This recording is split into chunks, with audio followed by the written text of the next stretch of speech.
जय श्री राम, जय गौ माता की।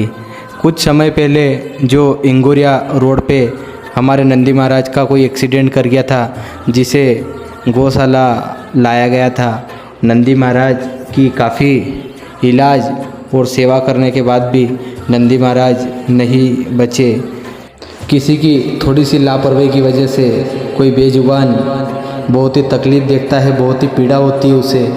आप भी अगर उज्जैन ज़िले में कहीं भी आपको गौ माता रोड पे एक्सीडेंट मिले तो आप हमारी गोपाल गौशाला से संपर्क करें। हम जाएंगे और खुद लेके आकर सेवा करेंगे। धन्यवाद।